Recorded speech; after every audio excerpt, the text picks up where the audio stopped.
All right, Jason, how's it going, man? Thank you for taking the time to speak with us. And just how does it feel to be a part of this type of event, working with the firefighters?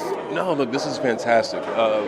When Hormel reached out to me and said, we're trying to give money to the Fallen Firefighter Foundation, and we're trying to give respect to the firefighters who, bravely serve their communities. It just seemed like a no-brainer to me. They're giving $20,000 to the Fallen Firefighters Foundation, $10,000 to whoever wins the chili cook-off. And if you've ever been to a fire station, the instant you walk in, you see the toys, the truck, the engine, the aid car, but then you get upstairs and the smells hit you, because it honestly becomes, nobody talks more trash than firefighters, when they're off duty.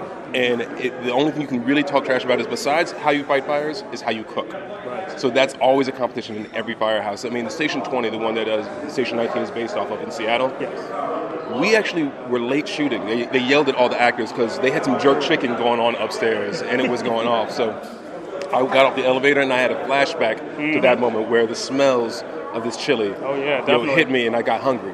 I just ate an hour or two ago, but I got hungry again real quick. Okay. So obviously you're tasting everything when you come around here. Oh, I'm judging for real. Yes. It's going down. It's legit. Because look, firefighters, these dudes work up appetites. And so you got to come correct. Yes. With whatever you were feeding them, it has to be legit, or else you will get talked about. Right. Yeah, your cooking privileges are revoked.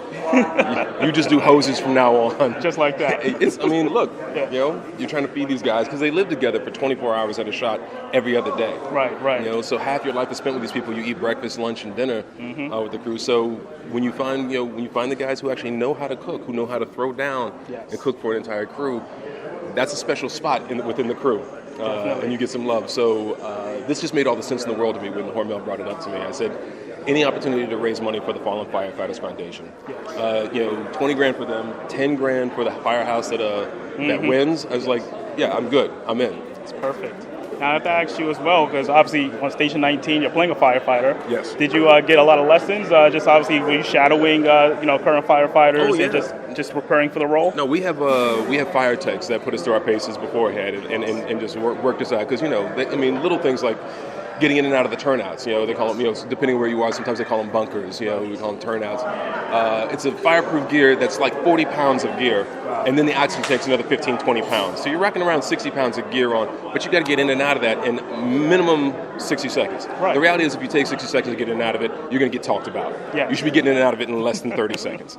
And so that, when the first time you do it, you got to learn how to do that. How does, your Halligans, your axes, and they're constantly giving us more training, because every situation we're learning more and more stuff. How you work, on the really big fires, when you got 3 people on the big hoses, and you realize, the kickback of those things. These are hoses that'll knock a grown man off his feet.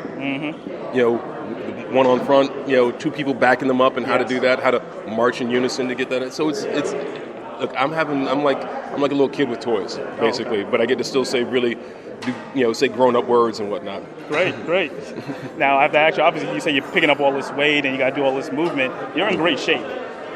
I thought I was in shape, and then they put us through it. They got us sweating like a pound or 2 of water weight every day that we're in the turnouts, because we'll be in the gear. That's one thing that actually, because I give all credit to the real firefighters, because nobody else cut on a real fire. Right. But they turned around and gave us the props. They said, listen, man, most of our fires are about 45 minutes at a shot. They said we're in the turnouts for 8 to 12 hours. On on a big day, and sometimes it's out in the heat, and they were like, they said good luck with that. The firefighters were like, I don't want to do that game. So so we have our fun. We're slinging stuff. I'm jumping on and off of trucks, and we're slinging around gear, but it's fun. It's just everything you did when you were a kid, but now they're paying me to do it. Right.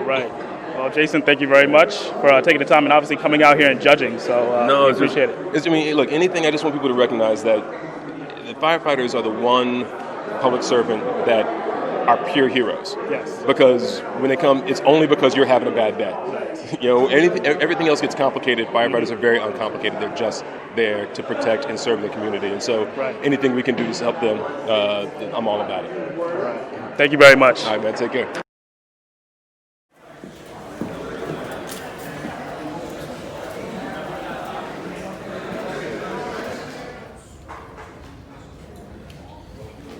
Eddie from Dale City.